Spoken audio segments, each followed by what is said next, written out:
Olá! Quem nunca, e atenção, hein? Quem nunca esqueceu a chave em algum lugar ou guardou esse objeto em algum local que depois fala, nossa, como deixei aí, né?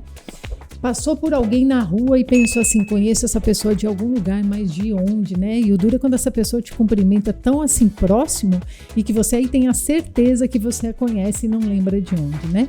Esses lapsos de memória. Eles não têm mais necessariamente, aliás, eles não têm necessariamente a ver com a idade, com o envelhecimento, mas o estresse, o cansaço, uma noite mal dormida de sono pode gerar, sim, esses esquecimentos, essa perda de memória.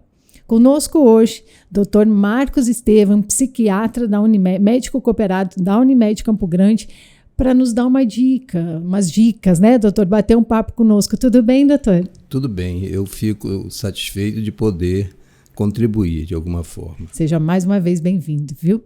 Doutor, vamos falar um pouquinho assim, é normal, se é que eu posso falar normal, as pessoas estarem mais reféns da sua memória ou do nada perceberem que algo está acontecendo com ela?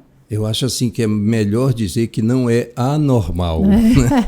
É difícil dizer, porque é como se um fumante estivesse falando que o cigarro é proibido e ele fumasse. Uhum. Né? Então, praticamente todos nós esquecemos alguma coisa e vamos falar que isso não é bom. Né? Tá, não é bom. É claro, estranho, né? É claro, o cigarro é terrível, né?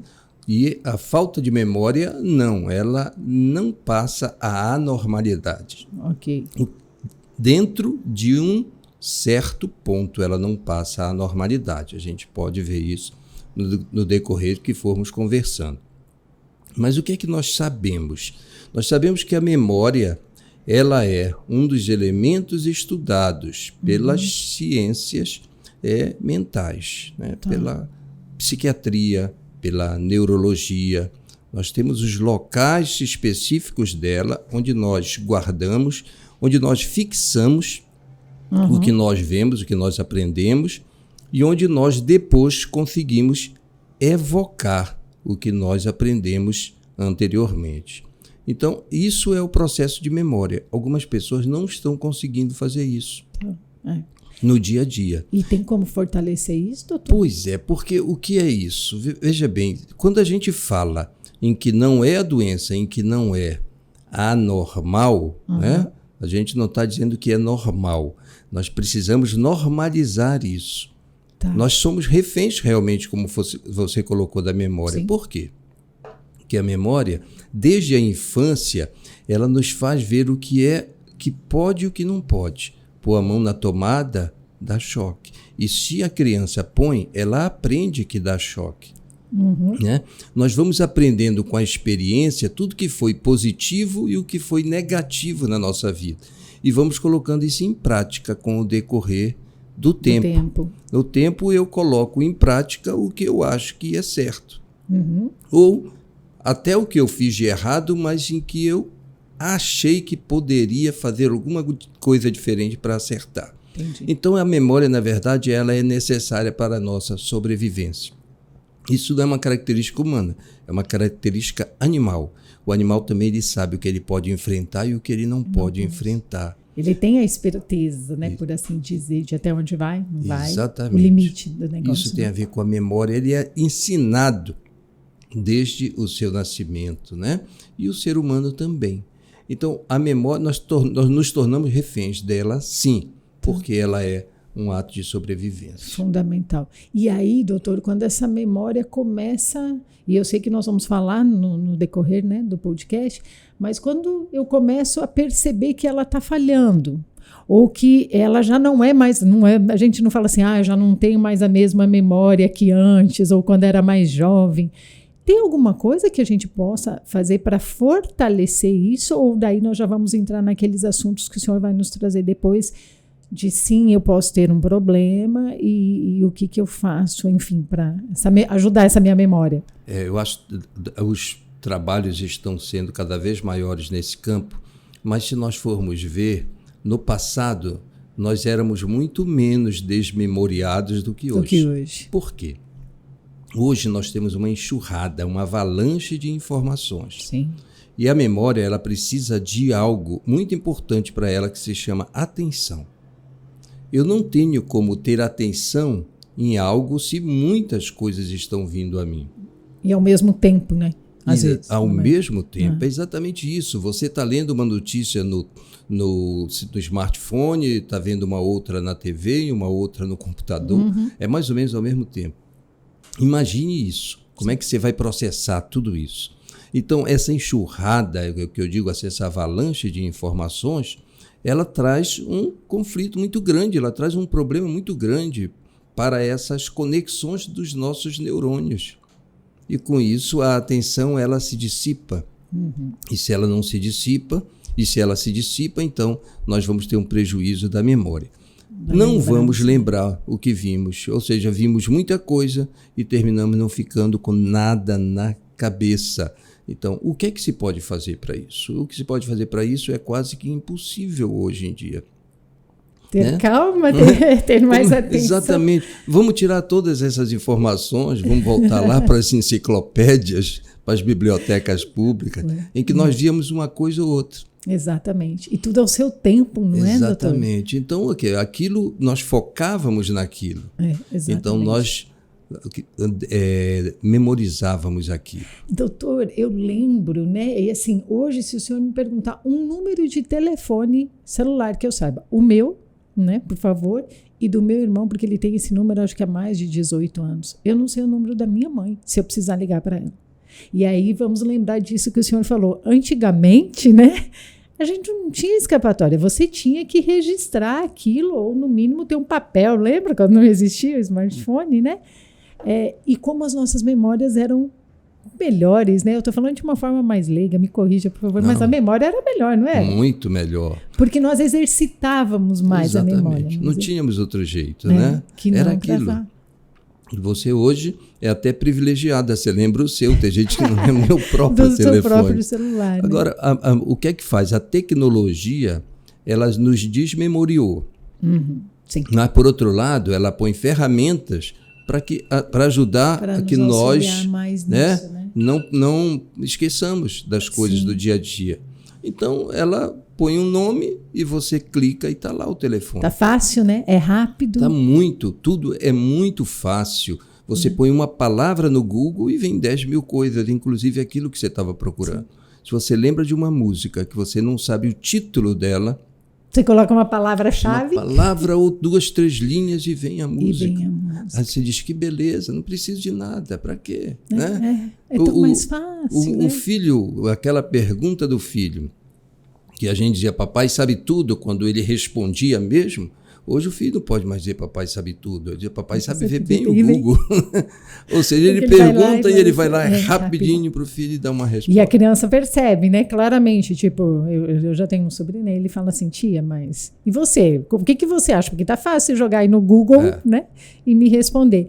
Doutor, eu li, entrando nesse assunto sobre, até vou olhar aqui, porque a minha memória não tá boa, mas eu li sobre neuróbica, que é uma ginástica, né, lá fui eu tentar descobrir e entender o que é, que é a ginástica para fazer com que a memória, porque está tudo muito fácil hoje, né? Exatamente. Então, a memória, se é que eu posso falar, ficou mais preguiçosa. A neuróbica, a gente chama da aeróbica dos neurônios, ou a ginástica cerebral, ela já não é uma coisa tão nova, né? Que cada vez mais nós estamos nos atentando para o problema de memória. E aí trazemos a questão da neuróbica, que é excelente, mas que nós já ouvimos falar isso há muito tempo. O que é? É exatamente aquilo que eu falei há pouco. Nós hoje temos muitas informações e não conseguimos focar.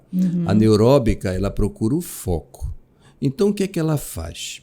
Ela faz que você hoje escove os dentes com a mão esquerda. Isso faz você focar porque não é um ato comum. Sim. Ela faz que você vá por um caminho diferente, faz você focar, porque não é um ato comum. Então, tudo você faça diferente. Você leia alguma coisa de cabeça para baixo. Você leia alguma coisa no espelho. Você não pode focar em outra coisa, você tem que focar naquilo.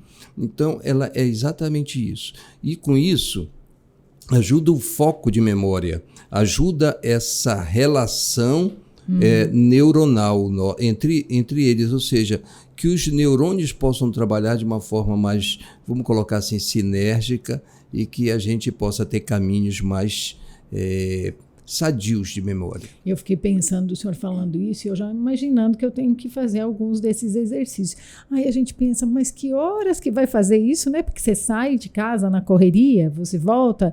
É uma dedicação, né, doutor? É perceber que alguma coisa não está tão certa ali e procurar lapidar, procurar melhorar, procurar uma solução, né? Não dá para só falar assim, minha memória não é mais a mesma, mas também não faço nada para fortalecê-la ou revitalizar. Olha, quanto maior o local, quanto maior o número de atividades, hoje isso fica tudo muito mais complexo. É difícil você comer saudavelmente. Sim. Se você não se coloca nesse rigor de vou comer... Você vai pegar um grande centro, se você morar em Nova York, você vai comer hambúrguer. Né? E vai achar que está tudo bem, porque é o que você tem, né? Se você vai dormir bem, você precisa dormir tarde por causa do número de informações e acordar cedo. Você não vai conseguir dormir bem. Então, as coisas certas, o que você precisaria fazer, ter uma atividade física, qual é o horário, como você diz? Fazer um exercício neuróbico, qual é o horário que você tem? É muito mais fácil você ir pelo caminho que você já conhece. Pelo automático que a gente fala. É mais rápido do que fazer uma coisa diferente. Então, realmente é difícil. Nós precisaríamos achar mais tempo para nós, né? Para a nossa saúde física, para a nossa saúde mental e aí para a nossa memória, porque nós estamos realmente ficando esquecidos, né? De tudo, né? E se permitir, né, doutor? Eu acho que a grande chave, e que nós falamos muito nos nossos podcasts, é isso. Comece a permitir esse olhar para você e para o que te envolve, para o seu entorno de uma forma saudável, né? De uma forma que faça bem. Doutor, agora eu pergunto ao senhor, eu ouvi também algo que fala de síndrome do pensamento acelerado. Do Augusto Cury. Isso acontece? Como é isso? É até difícil falar disso, porque a psiquiatria ela tem um outro pensamento em relação a isso, né? O Augusto Cury colocou isso e as pessoas encaixam essa questão do pensamento acelerado. Sim. Mas, na verdade, o pensamento acelerado é um sintoma de outras doenças. Ela não é uma síndrome isolada. Entendi. O ansioso tem um pensamento acelerado. O maníaco, que é o do transtorno bipolar, tem um pensamento acelerado, né? Alguns estresses têm um pensamento acelerado. Não existe uma doença que se chame de pensamento acelerado, como foi colocado ali, mas enquadra para as pessoas que estão lendo e ajuda, de alguma forma, essas pessoas até a procurarem ajuda. E entender certo o que é isso, né? Doutor, no trabalho, o senhor falou aqui da internet e tudo. No trabalho é uma loucura, né? Porque a gente tem a agenda e aí você tem vários lembretes e aí você tem que conciliar o seu trabalho, sua vida pessoal e as coisas precisam fluir nas 24 horas do seu dia, que inclui o descanso, né? Para o trabalho, tem alguma dica que o senhor possa falar, além daquela boa e velha agenda? Né? Exatamente isso. Aí quando a gente fala em agenda, nós estamos falando em rotina, né? Eu vou ter a rotina de escrever. E nós dissemos agorinha que a rotina não é boa, mas ela é necessária. Ela é necessária, né, para o seu dia a dia, para você não ter prejuízos, mas dentro do possível tente não usá-la. O que é isso? Faça uma lista de supermercados, por exemplo, mas tente comprar sem a lista. Depois veja a lista, né? Exercite sua memória. Faça no trabalho a mesma coisa. Ponha na agenda tudo que você tem que fazer. O trabalho ele exige um tempo menor, ele exige produtividade. Né? Existem pressões dentro do trabalho, então mais do que nunca você não pode errar, né? Você não pode esquecer. É assim, é como se você fosse paga para não esquecer. Isso. E quando esquece, parece que é um problema, né? Exatamente. Então, você precisa fazer a agenda, a velha agenda. Hoje você tem agenda de papel, tem agenda do telefone, etc. Tem alarme. Sim. Faça o meu tudo que isso. Acabou de tocar aqui era um lembrete, né? Faça tudo isso, mas tente não usá-los. Né? Tente fazer alguma coisa sem usar isso. Fora isso, é tudo aquilo que a gente já viu. Tá. Alimentação saudável, Exercício físico e principalmente uma boa noite de sono. Uma boa noite de sono, ela consegue reter praticamente tudo que você viu no dia a dia. Doutor, quantas horas existe, né? Pessoas que falam, eu com 4 horas estou super bem, dormi bem, das 6, 8 horas. 8 horas ainda é uma média? Seria o ideal, mas assim, quantidade e qualidade, nós falamos de sono, né? A quantidade a gente prevê entre 6 e 8 horas, mas a qualidade é a melhor coisa, ou seja, é aquela noite de sono que te deixa desperta no dia seguinte. Que você realmente repousa. Isso, você está em condições de trabalho. Ou seja, se alguém dorme 6 horas e acorda assim, e o outro dorme 8 e não acorda assim, o de 6 horas dormiu melhor, com menos horas de sono. Mas, se ele puder dormir 6, 7, 8 horas com boa qualidade, melhor ainda. Melhor ainda. Doutor, quando eu sei ou qual é a chavezinha, por assim dizer, que eu tenho que ver que virou e que eu posso estar com um problema de memória, que a coisa pode estar caminhando para algo um pouco mais sério ou que eu realmente preciso prestar mais atenção. Na verdade, a gente fala que isso aí já é a evolução. Tá. As pessoas perto vão ver, olha, você começou a ficar esquecido há 1 ano, né? Eu estou vendo que você está esquecido, mas agora está piorando. Tá. Você esqueceu de pagar uma conta importante, que eu vou pagar uns juros altíssimos, né? Você esqueceu uma panela no fogo, quase causa um incêndio na casa, coisas que não aconteciam antes. Então, aí é um sinal de alerta. Tá. Ou seja, quando a função da pessoa começa a ficar prejudicada pela sua falta de memória. De memória. E aí cada um já consegue, né? A gente já consegue ter um alerta para isso. Sim, certo? aí já é um alerta para procurar um profissional de saúde, né? Vamos observar, vamos fazer um teste, vamos conversar um pouquinho sobre essa memória. É evolução, desde quando você está esquecendo? Quais são esses esquecimentos? Junto com ele, tem algumas outras coisas? Sim. Alteração de comportamento, quebras de rotina do cotidiano, coisas assim podem nos levar a pensar, por exemplo, num processo de demência, né? Ou de um transtorno cognitivo mais leve. Doutor, eu posso ser melhor ou não tão boa na minha memória em relação a algumas coisas e outras não? Pode. Exemplo, eu não consigo, de fato, gravar muito nome de filmes, de atores, mas a minha memória, assim, profissional, para o meu dia a dia profissional, é impressionante. Até eu, às vezes, falo, nossa, tá boa a sua memória. Eu posso ter isso mesmo? Pode, sem que isso seja anormal. A gente diz assim, são privilegiadas aquelas pessoas com uma memória que a gente chamava de elefante, né? Não sei porquê, pelo tamanho. Que era grande, né? Agora, aquela pessoa que te conta uma viagem inteira que ela fez com os detalhes, uma viagem de 2, 3, 4, 5 anos, que ela te conta um filme com detalhe, que ela fala de todos os atores e todos os diretores cinematográficos e os seus respectivos prêmios. São pessoas privilegiadas, principalmente se elas tiverem a inteligência. Tá. Porque memória e inteligência são duas coisas. Diferentes. Mas isso não é o comum. O comum é que realmente nós tenhamos mais memórias para coisas que são mais ligadas a nós, né? Mas tem uma ligação afetiva maior. Então, não é anormal. Ok. Tá? Ufa, menos mal, menos mal. Memória olfativa, né? No marketing, o senhor sabe que a gente trabalha bastante com isso, né? O cheiro, Sim. né? Os produtos. O som, que também cria uma memória. É muito bacana isso, não é? Porque remete talvez coisas tão boas do passado, e às vezes também não tão, né? Do passado da gente, isso ajuda essa memória. Ajuda muito. Na verdade, todos os sentidos têm a memória. Nós temos memória tátil, nós temos a memória visual, nós temos a auditiva, a olfativa, né? Nós temos todas elas, mas a olfativa, hoje se tem um estudo muito com aquelas reminiscências infantis, a comida da mamãe, a hora do almoço, né? Então, sabe, aquele perfume que ela usava, né? Às vezes até era um perfume que nem tão bom, mas, né? Mas aquele perfume fica e você passa a gostar dele o resto da vida. Você deixa de usar porque alguém te disse, não, esse não.